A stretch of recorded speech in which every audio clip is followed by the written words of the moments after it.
Horizon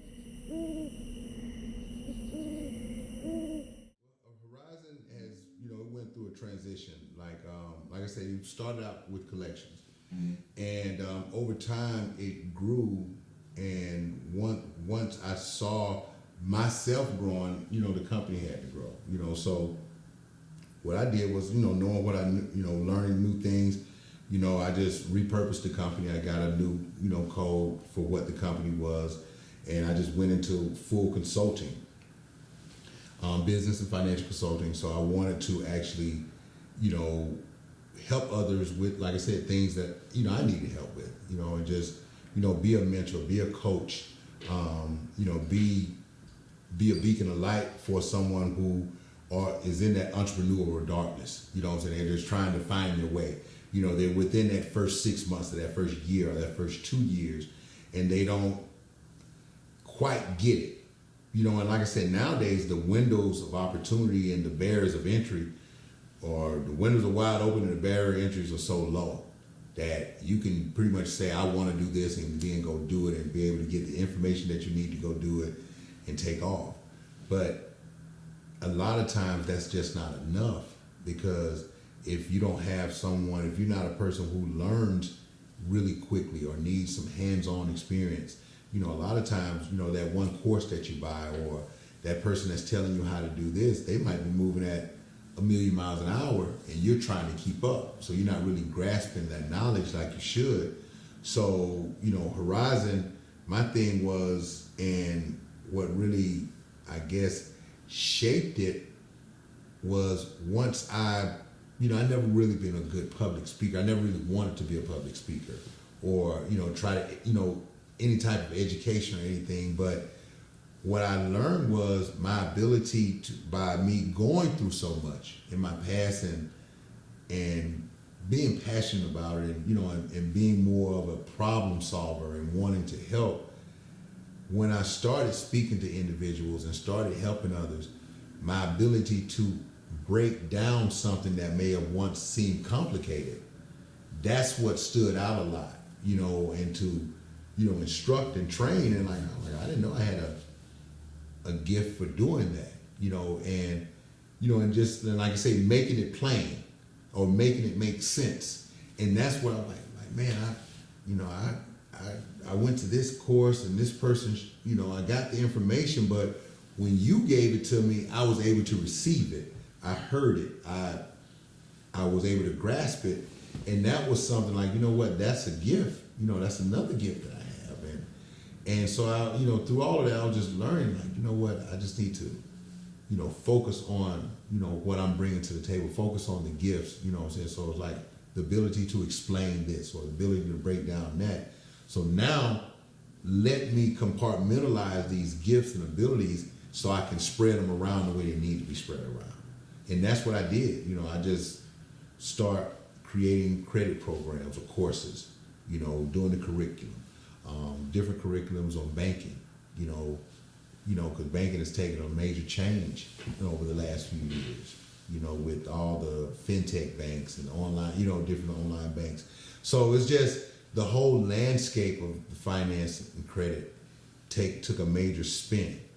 And, staying abreast of that, that's what I wanted to do, and really introduce to people different concepts that may seem foreign or not even talked about, in the community, or, like in a family like mine. Like, we didn't really talk about finances. It was more so of it was always a conversation of lack. It's never a conversation of abundance or, growth. It was just more so of like, all I'm trying to do, or all I need to do, or all I want to do is have enough to take care of these bills.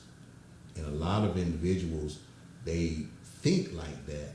And one thing I do know, if that's what your goals are, to have enough to take care of your bills, that's what you're going to get, and that was another point that, really took me to another level. Like I said, I started to read, and I have a book right here, a book that really changed my whole mindset, because as an entrepreneur, like I said, a lot of times it's not about the money. It's more so about your thought process. And when I was going through my transition, when I didn't know what my next move was, or I didn't know, how I was going to pay the bills, or I didn't know how I was going to do this, it wasn't the fact that I didn't know, it was the fact that my mind was made up. And so I had a certain mindset. And this book right here, Asking and Is Given, by Esther and Jerry Hicks. This book right here, I read this book several times, and it's one of the books that once you read it and you start to understand the concept and what because it talks about the law of attraction. That's what it goes into, but it goes so much deeper than that. And once you do that and read it, you start to understand, like, anything that you ask for, anything that you put out there, it's gonna come back, whether it's positive or negative. And so I started to learn how to train my thought processes and and project out what I wanted to see come back, and so even though it's an age-old concept, it works, and in business, and that's what I started to do. I just started to work it, and I've never looked back from it since.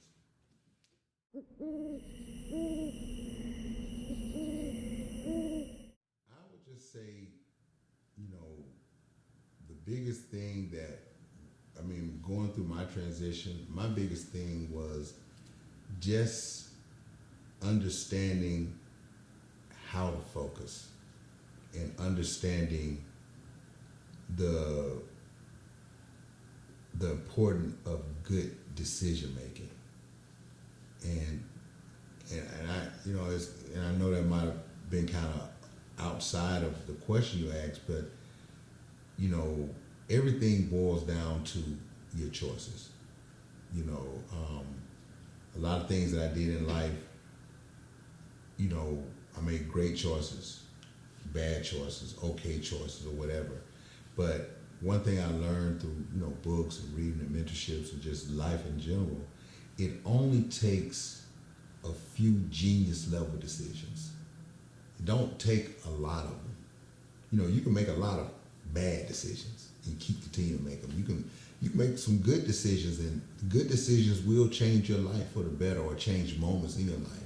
But when you make those great and genius level decisions, like I can say a genius level decision for me was the day I resigned. That was a genius level decision because that day, the whole trajectory of my life changed. It was like night and day. I didn't know what I was gonna do, like I said. Didn't really have a clue. But I did understand that this is something that I needed to happen. In those moments, when they come, you just know it. And you know if you did the right, and you know if you did the right thing, and you know if you didn't do the right thing.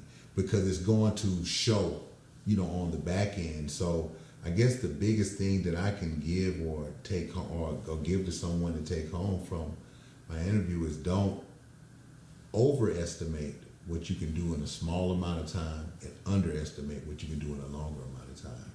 Because I just say my level of growth, when I started my journey in 2010, when I first started in collections, until today in 2023, where collections took me, that was 13 years, and I can look back 13 years prior to that, and go back and we'll just say 10 years. I could just take a 10-year clip prior to that, from 2000 to 2010, and see the differences, and see how much I didn't do in that period of time, and then how much I was able to achieve, another period of time when I was focused on the right things. And so that's, one thing I take, just, have definiteness of purpose, a definite chief aim, and focus on that, and alleviate and try to block out any and all distractions. You know, television is not important like that. Going out to the clubs, it's good, it's great experiences, all that is not important like that. It's, what's going on right now, the newest this or the newest that. And I'm really speaking to more of my younger entrepreneurs, because I know a lot of them, because nowadays entrepreneurs they're starting out much younger. So a lot of mistakes are being made earlier on. But if you can start out younger without having to make those mistakes, by the time you get in your 30s, you're already set up, for your next level. You're already ready to go. So, that's my biggest take home. Just, don't overestimate what you can do in a shorter period of time and underestimate what you can do in a longer period of time, because that'll get you in trouble. It's about the time. People have a misconception of the time that it takes to do something, the time it takes to get $1 million, the time it takes to grow a business, because I see a lot of things online and they make it seem like it's overnight, and it's not. You can get a lot of money quickly, but you actually have to grow to become the person that deserves that type of money. Because eventually, if you don't grow to become the type of person that deserves that type of money, you won't have it for long.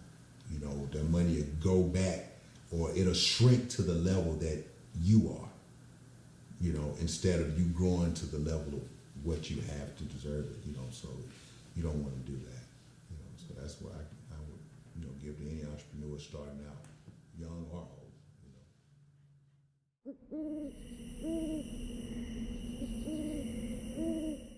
You have to start thinking a little bit more long term, and when I say long term, meaning plan far enough ahead to where you're not making decisions right now that ruin that plan. Meaning, we can start with finances.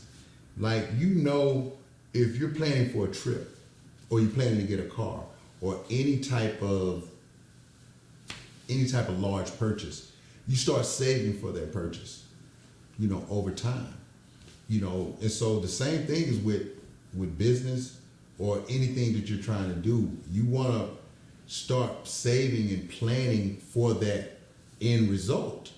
So the thing about it is, when you start doing foolish and frivolous things now because of that instant gratification, it spoils those future plans to a certain extent, because it's making you work harder, because now you're being more wasteful and less frugal.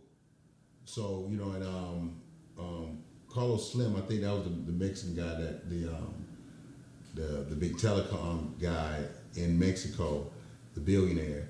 And they said, well, what was the key to his success or money? He's like, living frugal in prosperous times. And that's one thing I could say can kind of sum it up. I was so used to, in my journey, when times was prosperous, I was living prosperous. I wasn't living frugal. I was living, if I was making $100,000, I was living like I was making $130,000. We always ratchet up 30%. So, but I was probably ratcheting up 56%, and that's what's going on. So you get so caught up in the moment. So I would just say, take a step back. Don't make rash decisions right now because of how it feels right now. Look at it from a whole nother perspective. Sometimes it takes taking 24 hours to make a decision. If you can't take 24 hours to make that decision, it got to be life or death. Because if it's not life or death, you can wait 24 hours to make that decision. And a lot of times when you wait that period of time and you give yourself the time to remove the emotion from the decision, you'll be able to make a better decision. I told a good friend of mine, he made a crazy decision. And, and I told him, I said, what, the reason you made that decision because you're broke. You wouldn't have made that decision to do that if you was financial, you had a little finance coming in. I said, so that circumstance of not having money will make you make a rash decision because of the moment not knowing that down the line it can cost you something. So that's what I would tell. Like I said, it goes back right now versus 2 years from now. Start planning. Start laying the foundation, and that's another thing. Like foundational stuff. Everybody want the big thing. Everybody want the $1 million, the big house, the big car, and all that. Okay, when you get all of that, are you gonna be able to maintain it? I'm pretty sure everybody done had a large sum of money. What did you do with it when you got it? How did you use it? How did you utilize it? And that goes back to mindset and what you have going on. So, it's just basically learning how to deal with the moment, in a way. And a lot of guys, girls, entrepreneurs, young, old, they're not going to be able to deal with it because guess what? They haven't been put in that position yet. So they haven't been taught how to think through that. And that's where, coaches like myself and other coaches and, individuals that I deal with and my colleagues, and what we're trying to do is bring that information or bring that knowledge to the forefront so people won't bump their head, so they won't go through the same stuff that we went through and repeat that cycle, and can get to the point to where now they can be that individual that breaks that generational curse for the family, that teaches the kids, where now by the time the kid are 15, 16 years old, they already have perfect credit, instead of like when I was growing up, or individuals that I knew, by the time they was 15 years old, their credit was messed up. You know what I'm saying? So that's the duality, is, being able to go out and get your first property at 18 versus got 3 phone bills cut off in your name at 18. You know what I'm saying? So it's just that duality right there is a big transition, and it has to start somewhere. So that would be the advice I would give.